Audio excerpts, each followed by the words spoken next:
Well, what a special day this is. Chris, there are a lot of us on the team who like football, but you have been playing a lot, as have I, and reviewing, as I haven't, FIFA 17, have you not? I have, yes. It's Sorry. it's pretty good. Sorry for the convoluted introduction there. I don't know. The thing is about football games is there's always a lot to talk about. A lot of people who think, oh yeah, it's just another football game. That doesn't work anymore. Nowadays, a lot gets changed. So, I feel. Should we just talk about the journey to start with? Yeah, just go for it.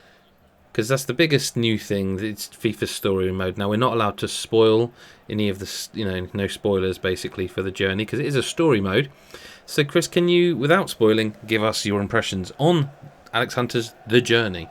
Okay, yeah, not a problem.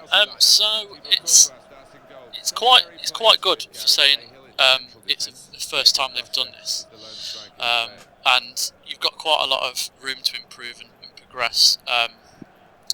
As Alex, you start off obviously moving up the ranks of the world, and the journey it certainly is, because I mean you go to the Premier League and it's not really giving anything away story wise, but you've seen it in the trailers. You've got to play on it on the demo, so you start off playing for the Premier League club. Obviously starting off small, so you start on the bench, and as you go through the season, you can obviously improve and impress the management, and by doing so you do that in training mainly. So you have training before a game, and you focus. Basically, the mini skill games you get to play before every match you play on it. So you do practicing on like low shooting, high shooting, penalties, crossing, dribbling, all that kind of thing. There's different themes to each training session. So you go through each one of those, and then depending on how well you perform, that'll be kind of where you will start in the match. So the better you perform, the more chance you've got of starting. And then you can play that, as you've seen again in the demo, you can play as Alex on his own, so like the Be It Pro mode, or play as the whole team. But we're not a big fan of the kind of playing just as Alex Hunter, because it feels more like your journey and not the team's. So yeah, I agree with you. The actual, I mean, one of the things I mentioned in the review, it's kind of getting in this guy's mindset, is that when you play your debut, I was playing, I was playing against Liverpool, and the crowd started singing "You'll Never Walk Alone" just as I was about to go on, and it was so loud and so like crystal clear, and the sound is excellent on it, that you start to feel nervous yourself, because you can put yourself I had them singing "Who Are You" at me. Who are you? Who are you? I got that as well. Okay. I mean, how much of this is scripted? Yeah, because I haven't finished the journey, and obviously, again, I don't think this is a spoiler. I think they pretty much said this. You will go out on loan at one point, and my kids were playing it, and I didn't really feel like they were doing badly enough to be sent out on loan. But there's a story beat where, well, look, if we get in trouble for this, we get in trouble for this. So basically, the club you're playing for signs someone who is bigger than a youth player who's come through the ranks, kind of thing. Yeah. So you have to go on loan. I was quite surprised by how much the story mode. Oh, I'm not going to sit here and go, "Oh, it made me cry." It didn't, but the bit we can't talk about, the bit right at the start, was oddly touching to me, actually. Do you know the bit I mean? Again, we're being really vague. This is bad, but did you feel that? I think so. I think do you mean with the granddad? Yeah, literally the first time you kick a ball, the first time you physically make Alex kick. Oh yeah. Yeah. It's quite well done, isn't it? Yeah, and that's what kind of surprised me. Yeah, me too, big time. The emotional undertones of where he came from, where his family came from, and you start to see relationships. Yeah. The way they build the relationship, his background, and you see there's more to the story mode than just signing for a club, playing for a club, impressing the manager. Mm-hmm. There are very many emotional undertones to it. So, yeah, it's just really good. It's quite basic in premise, but the way they do it, for saying it's a new mode on top of everything else that FIFA's got. Yeah, it's very impressive. It's a nice change, and you do kind of feel the pressures that he does. Like the kind of always feeling the need to impress your managers, and it's very good for making you feel like they must feel in real life, and they go through quite a lot, and you go through quite a lot in the mode. It's not. I think it's quite a Hollywood version of what they would go through in real life. But we should probably start talking about gameplay, because the thing about the journey is we're not really allowed to say too much, because within the journey it's FIFA, like you're playing FIFA. Yeah. And I guess for me, and probably for most people who play these games, the most important part of any football game is how it actually plays on the pitch. Now, I didn't enjoy last year's FIFA. I've long loved FIFA, but I did not like how last year's feels. Now, I can't 100% pinpoint why it feels different this year, but it does. I think it's a lot faster, and I think there's a major emphasis on attacking play. Or, that's not fair, no. Or certainly, it's... defending has become more of a difficult skill. I feel like defending is quite tricky now, and it really, like, if you're one of these players who, and there will be lots of them because FIFA is such a game that has such a massive audience. If you run around holding the sprint button, and if you go online, you're going to just get picked off. Like, as a defender, holding the sprint button is not certainly for FIFA 17. That's not how you want to be playing this. And I don't know if you experience the same thing at all, but you really need to. Kind of realistically, like, if you're just sprinting around an attacker, he will just smack the ball around you and disappear, and you'll be left in the dust. You have to sort of stand off them a little bit, maybe give them a little bit of space, not too much, get tight enough to them, and then make the challenge and hope that you made the right challenge. Yeah, I mean, I think it's a lot smarter this year with your defence, because you've got more control on the ball and kind of defending the ball. There's I think it's you're holding down the L2 button for the Xbox at least, where you've got full control, protection of the ball. So when you're defending with that, it's incredibly helpful. But it's not so much when you're further up the field and you're trying to make a play from protecting the ball and kind of trying to break off from your defence or your markers. But in terms of defence, there is a lot more emphasis on making a lot smarter decisions with going for a standing tackle or a sliding tackle. It's not as kind of easy as it maybe once was, and the AI for the offence seems to be a lot smarter, and with kind of the speed. I don't know about you, but the speed for me of the game from end to end is a lot faster. Feels very quick.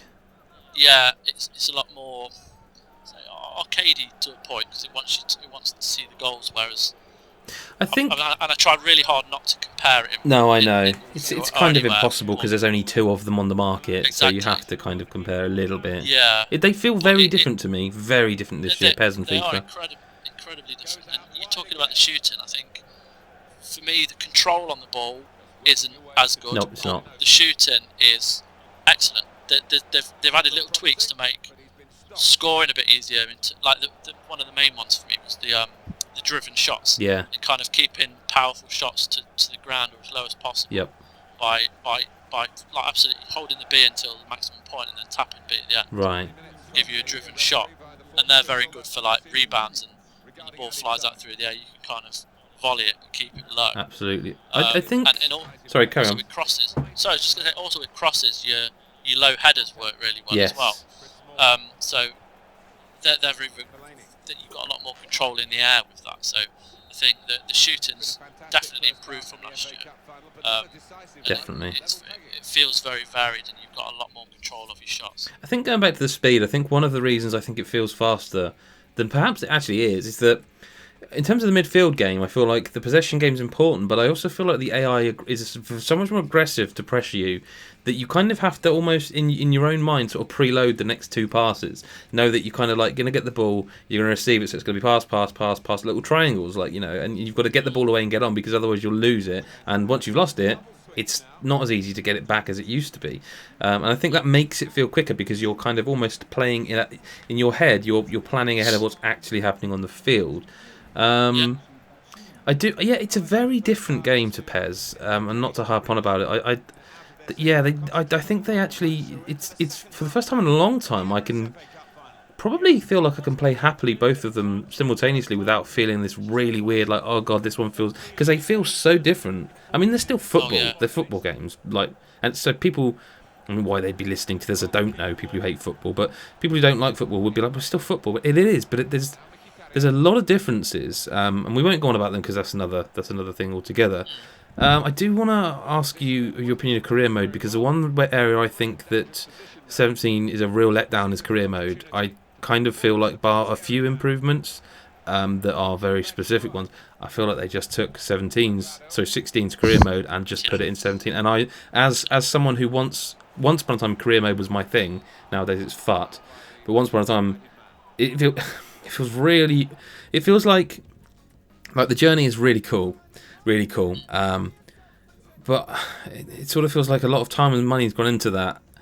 Perhaps at the expense of the other, like, career. I mean, FUT has been improved in minor ways. Like the esports angle is ever present here. Like there's tournaments throughout. You play a tournament through the week, and that qualifies you to play the weekender, and the weekender gives you. Now, I don't want to say the prizes, because the prizes pre-release we've been told are there or thereabouts, but I don't want to give you a figure and everyone go, "Oh no, you said it was 100,000 coins." It's not, because I did that on the podcast this week where we talked about FIFA, and then I remembered, oh yeah, they're not final, they're there or thereabouts. I like that idea, and I might have a crack at that. I don't think I'll be good enough to really ever win like the 100,000 coins, whatever it is, but I feel like career mode is the big letdown, and I also I'm a bit in two minds, right? Because they've added the Premier League managers. Yeah. What do you, before I show my hand here, what do you think of that inclusion? I think it's fine. it's just there. I think it doesn't, like, the thing with FIFA is very much about, we've got this license, we've got the ability to do this. Yeah. Now, that's fine, but I don't think that's going to make a good football game. And last year we saw that. We saw that they had all these licenses, but the gameplay wasn't quite there. And I think this year they've put a lot of effort into adding things, which reminds me, set pieces. Let's not forget that. Yeah. But the actual manager inclusion is fine, and I think you can create your own manager for your career mode, which sounds good, but there's about 10, 15 it's dreadful. Avatars. The templates, I'm going to straight up say it's bad. It's almost, why did you bother? Because to me, on first glance, it's like they took one person's face and just changed his ethnicity.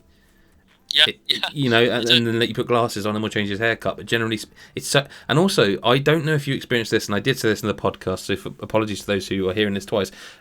Also important, there's a patch today as we're recording this.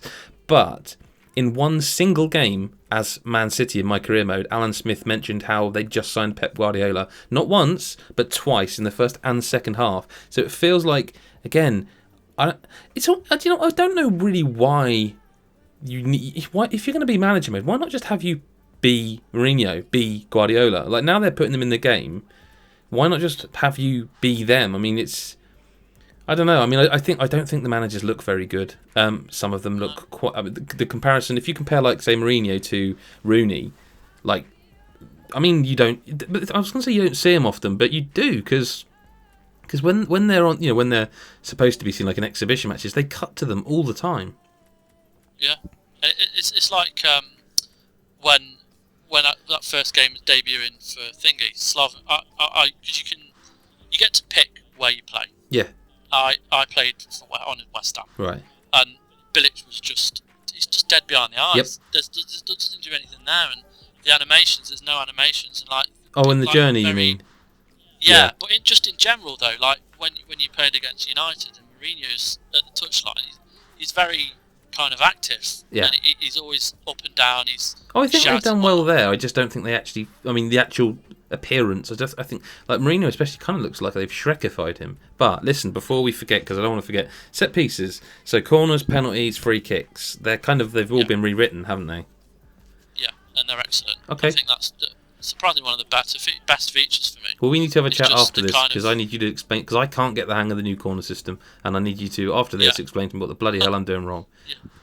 And the penalty system took a while at first, actually, but I actually quite like it. I do feel there's room for a little bit more iteration on that. I feel like the penalty system of all of them is not quite there, and I feel the same with the corners. Like, there's a really good idea there. When you first take a new corner and you get the reticule, you have to point it and hit it. You're like, why has no one done that before?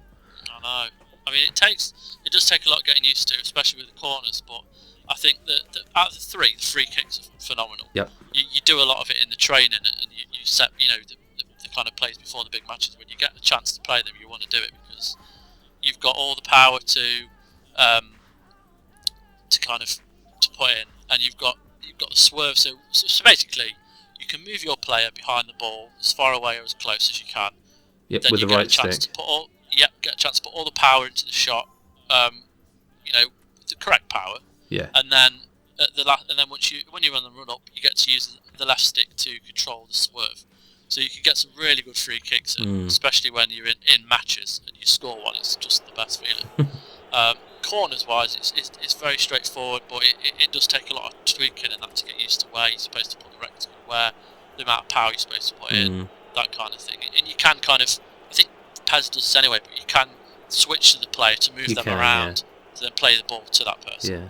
But penalties, it's very, very kind of personal. You can put your own kind of twist on it. So if you just want to run, belt it, you can do.